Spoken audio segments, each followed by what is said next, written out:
લગ્ન નોંધણી પ્રક્રિયા પર એ હદે પ્રહાર થઈ રહ્યા છે કે મેરેજ, લવ જેહાદ જેવા શબ્દોથી મીડિયા તેને નવાજી રહ્યા છે. પણ પોઝિટિવ અને નેગેટિવ બંને પાસા તપાસી વાસ્તવિકતા કોઈ નથી નાગરિકોને બતાવતું.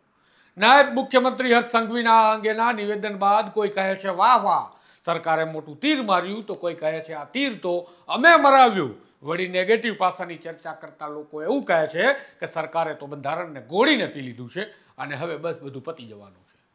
આવું થવાથી નાગરિકો ખુદ ગોટે ચડવા લાગ્યા છે કે સાલું સરકાર શું કરી રહી છે. તો આવો પોઝિટિવ અને નેગેટિવ પાસાની ઉદાહરણ સાથે ચર્ચા કરીએ કે ખરેખર લગ્ન નોંધણીની પ્રક્રિયામાં સુધારાનો આ ડખ્ખો છે શું. નમસ્કાર, હું છું આપની સાથે તુષાર બસિયા. આપ જોઈ રહ્યા છો સ્વમાન.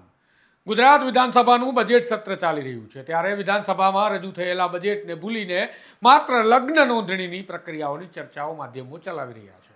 સરકાર પક્ષે એવી હવા ઊભી કરવામાં આવી રહી છે કે આ લગ્ન નોંધણીના નિયમો સુધરશે એટલે બેડો પાર થઈ જવાનો છે. બીજી તરફ સરકારના નિર્ણયના વિરોધમાં રહેલા લોકો બુમરાણ મચાવી રહ્યા છે કે બંધારણનું ઉલ્લંઘન થઈ રહ્યું છે.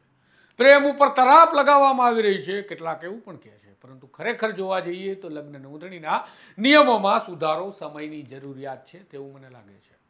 તમે જ વિચારો કે તમારી આસપાસ કેટલા એવા કિસ્સા બન્યા છે કે જેમાં પ્રેમ લગ્નના નામે છેતરપિંડી થઈ હોય, અથવા તો મીડિયામાં કેટલા કેસ તમે વાંચો છો કે જુઓ છો જેમાં છેતરપિંડીથી લગ્ન કરી મહિલાઓને ફસાવવામાં આવી હોય. આવું થાય તો ચોક્કસ દેશ પાસે, રાજ્ય પાસે કાયદાઓ છે કે તેવું કરતા આરોપીને સજા કરાવી શકાય, પરંતુ એવું થાય જ નહીં તેવી કામગીરી કોઈ કરે તો તેમાં વાંધો શું હોઈ શકે. નાયબ મુખ્યમંત્રી હર્ષ સંઘવીના રાજકીય નિવેદનબાજીને બાદ કરતા તેમણે લગ્ન નોંધણીમાં ફેરફાર માટે સૂચિત નિયમો આપ્યા છે. તેમાં કયા નિયમ પર ખરેખર સંવાદ કરો તો ચોક્કસપણે આપણે સમજી શકીએ છીએ કે તે સમયની જરૂરિયાત છે, અને એ જરૂરિયાત છે એ આપણે બધા સમજીએ છીએ.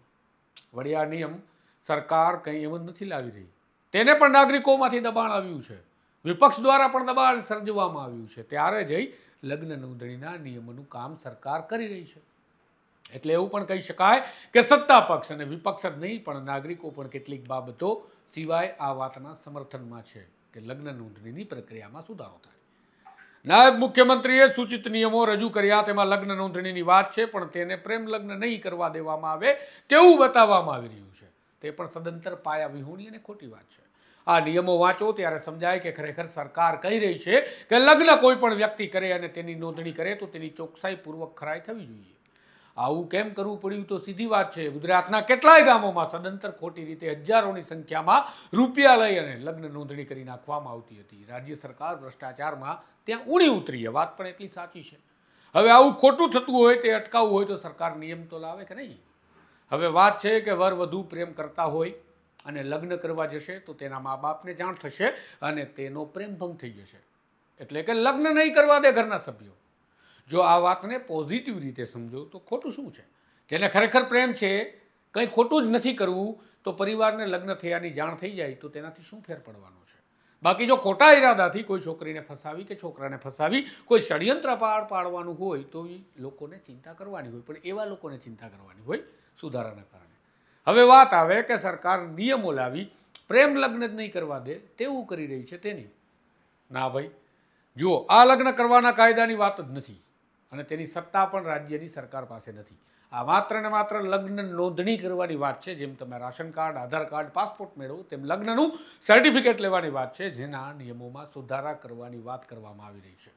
વળી જૂના નિયમો અને નવા નિયમોમાં કોઈ લાંબો ફેર પણ નથી. ફેર એટલો છે કે થોડી વિગતો અને કાગળ વધારે રજૂ કરવાના છે અને વર વધુના માતા પિતાને જાણ થશે કે તમારા દીકરા દીકરીએ લગ્ન કર્યા છે. આમાં ક્યાંય એવું નથી કે કોઈ માતા પિતા લગ્ન માટે પુખ્ત સંતાનોને પ્રેમ લગ્ન કરતા કે નિકાહ કરતા અટકાવી શકશે. એક ભ્રમ એવો પેદા કરવામાં આવી રહ્યો છે કે લગ્ન કરતા જોડાના માતા પિતાને જાણ કરવામાં આવશે તો તેનાથી માતા પિતા લગ્નને અટકાવી નાખશે અને પ્રેમી પંખીડાને જુદા પાડી દેશે. તો આવો દાવો પણ સદંતર ખોટો અને પાયા વિહોણો છે. વિગતે સમજો કે આ લગ્ન કરવા માટે નોંધણી કરવાના નિયમ છે, તેમાં ક્યાંય પણ માતા પિતાને લગ્ન સામે વાંધો લેવાનો કોઈ જ નિયમ નથી અને બંધારણ કે કાયદો તેવો કોઈ હક કે અધિકાર કોઈના માતા પિતાને આપતો પણ નથી. બીજું, કેટલાક લોકો એવું કહે છે કે માતા પિતાને ખબર પડશે તો તે છોકરા છોકરીને છૂટા પાડવા બળ પ્રયોગ કરશે કે બીજું કંઈક કરશે કે સમજાવટ કરી લગ્ન નહીં કરવા દે. તો તેનો જવાબ પણ છે, એવા કિસ્સામાં પોલીસ સ્ટેશનના દરવાજા, કોર્ટના દરવાજા ખુલ્લા છે. છોકરો કે છોકરી માતા પિતા લગ્ન અટકાવી તેમને ધમકી આપે છે, ડરાવે છે કે મારઝૂડ કરે છે અથવા તો બીજું કંઈ કરે છે અથવા તો તેવું કંઈ કરશે તેવી શંકા પણ કોઈ વરવધુને લાગે છે તો તેઓ પોલીસ સ્ટેશનમાં જઈ ફરિયાદ કરી શકે છે. તે કાયદા છે અને કોર્ટમાં પણ કાયદા મુજબ કાર્યવાહી કરવા માટે અબાધિત અધિકાર છે આ વરવધુ પાસે. અને પોલીસ પીડિતને રક્ષણ આપે તેવા કેટલાય કોર્ટના ચુકાદા છે. અને સમજાવટથી લગ્ન નહીં કરવા દે માતા પિતા તો છોકરા કે છોકરીને સત્ય બતાવવાનો એ માતા પિતા પ્રયત્ન કરશે કે ભાઈ જો આ ઘર સારું નથી કે છોકરો કે છોકરી સારી નથી, તું આ લગ્ન કરીશ તો ભેરવાઈ જઈશ.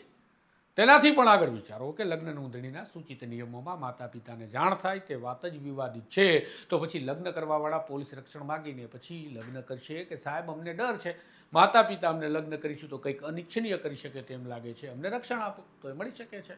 વાત સાચી કે પોલીસ રક્ષણ અને કોર્ટ કચેરીના કામ કરવાની પળોજણ ખૂબ લાંબી છે અને થકાવનારી હોય છે. માટે સરકારે એ દિશામાં પણ હવે કામ કરવું પડશે.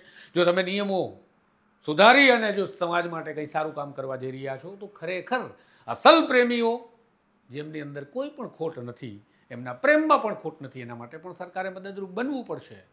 પરંતુ આ બધી જ પ્રક્રિયાઓ થકાવનારી હોય છે, તેની સરકારે તકેદારી લેવી પડશે. અને આવું જો ચાલતું રહેશે તો લગ્નના ખોટા ઇસ્યુ સર્ટિફિકેટ જે થઈ રહ્યા છે તેને આપણે કેમ ચલાવવા?